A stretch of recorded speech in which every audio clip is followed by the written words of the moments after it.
You've probably seen this symbol before. On jewelry. On tattoos. On movie posters and album covers. It looks elegant. Protective, even. But almost nobody who wears it knows what it actually is. It's not just art. It's a battlefield report. Every line in this symbol marks a piece of a god's eye that was ripped apart in a war for the throne of Egypt. And according to one ancient theory, each of those pieces was also assigned a number, a fraction, 1/2, 1/4, 1/8, 1/16, 1/32, 1/64. Add them all together, and you don't get a whole. You get 63/64. 98%. Something is always missing. To the people who first drew this symbol, that missing piece wasn't a mistake. It was the point. This symbol has been used to ward off evil, to protect sailors at sea, to guide the dead through the underworld, and some scholars believe it was even used by scribes to measure grain and medicine, dividing reality itself into fractions based on the shape of a god's wounded eye. So why does a symbol of protection carry the memory of a violent wound? Why is something so calming also, underneath it, something so brutal? To understand that, we need to go back to where it started, to a murder, a stolen throne, and the longest, ugliest family feud in Egyptian mythology. Let's dive into the secret of the Eye of Horus, and the war of the ancient Egyptian gods. Long before Horus, before the Eye, before any of it, Egypt was ruled by a god named Osiris. He was calm, fair, and beloved, the kind of king who brought order to the land. Egyptians credited him with teaching humanity agriculture, law, and how to live together as a civilization. He had a brother, Set. Where Osiris represented order, fertility, and the predictable flooding of the Nile, Set represented everything outside of that, the desert, chaos, storms, the unknown. In some versions of the myth, the two were never going to share power peacefully. Set wanted the throne, and he wasn't willing to wait for it. So he killed his own brother. The details vary depending on which ancient source you read, but the most common version says Set tricked Osiris into lying inside a coffin-like chest during a banquet, sealed it, and threw it into the Nile. In some tellings, that wasn't even the end of it. Set later found the body, cut it into pieces, and scattered them across Egypt, to make sure Osiris could never be whole again. He took the throne. As far as Set was concerned, the matter was settled. It wasn't. Osiris's wife, and sister, by Egyptian royal tradition, was Isis. And Isis was not the kind of widow who accepted defeat quietly. She searched the entire length of the Nile, collecting every piece of her husband's body. With the help of other gods, she reassembled him and, through powerful magic, was able to briefly bring him back to life, just long enough to conceive a son. That son was Horus. Osiris, his work done, passed into the underworld to become its ruler, a king of the dead, rather than the living. But he left behind an heir. A son with a legitimate claim to the throne his uncle had stolen. Isis raised Horus in secret, hidden away in the marshes, protecting him from Set's agents long enough for him to grow into a god capable of fighting for what was his.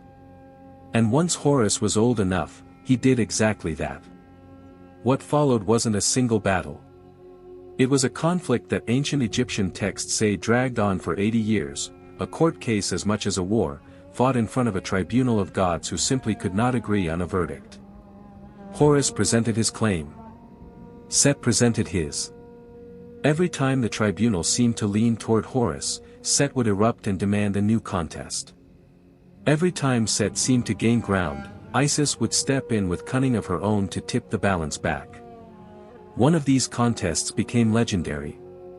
Set, certain he could win through brute strength, proposed a boat race, but not with ordinary boats. Both gods would have to carve their vessels entirely out of stone, and race them down the Nile. Set kept his word. He built his boat out of solid stone, exactly as agreed. Horus did not. He secretly built his boat from lightweight wood, then plastered it over with pale gypsum until it looked, from a distance, exactly like solid rock. When the race began, Set's genuine stone boat sank almost immediately, dragged straight to the bottom of the Nile while the assembled gods looked on. Horus's boat floated past him with ease. Furious at being outsmarted rather than outfought, Set transformed himself into a massive hippopotamus and surged through the water, slamming into Horus's boat and tearing it apart at the seams, exposing the wood underneath, and the trick along with it. The tribunal still couldn't agree. Some gods admired Horus's cunning. Others were disgusted that he'd won through deception rather than honest combat. The contest, like every contest before it, ended without a clear winner. Years kept passing. Egypt, symbolically, had no settled ruler, chaos and order locked in a stalemate that no clever trick or formal hearing could resolve. Eventually, words, tricks, and tribunals weren't enough anymore. The conflict between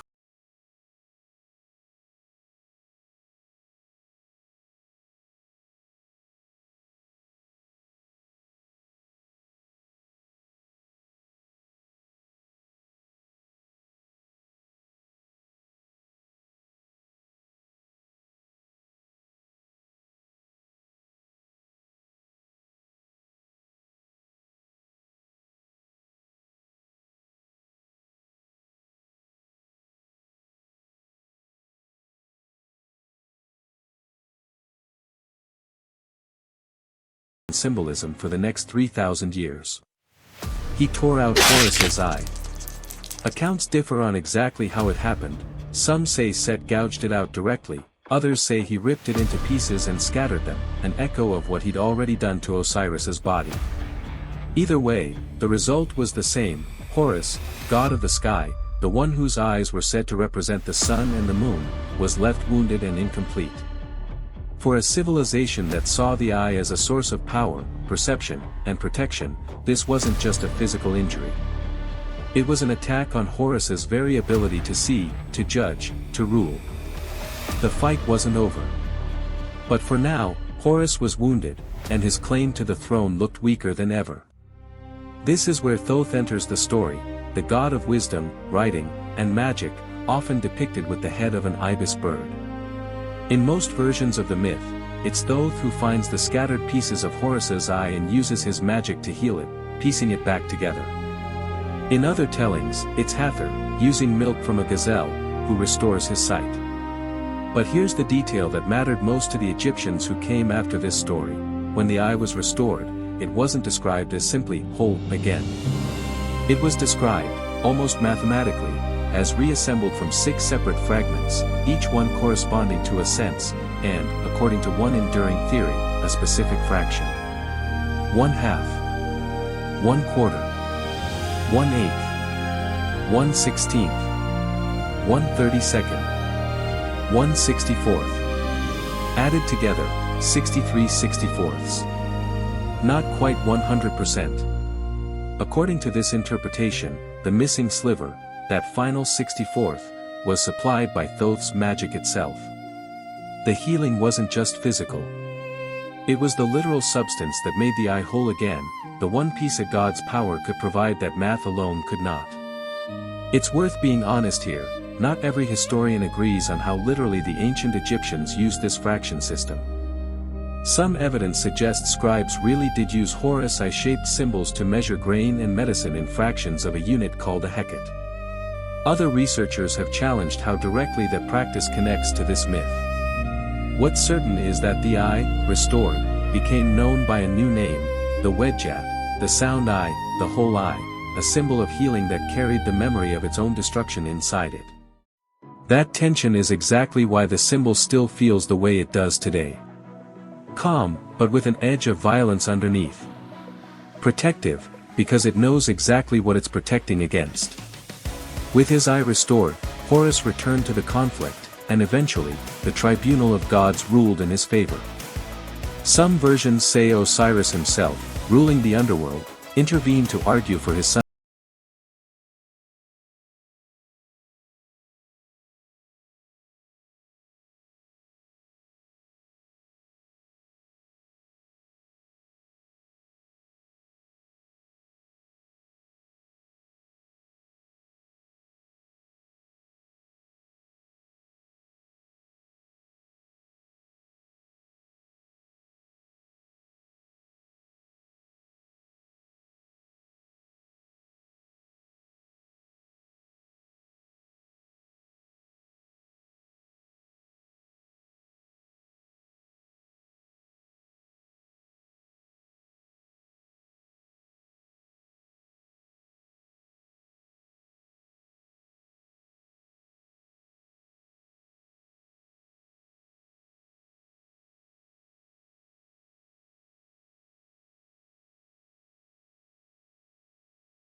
the bandages covering the body, sometimes placed over the exact wound left by the embalming incision itself, a symbolic healing of the body, mirroring the healing of the god's own wound thousands of years earlier.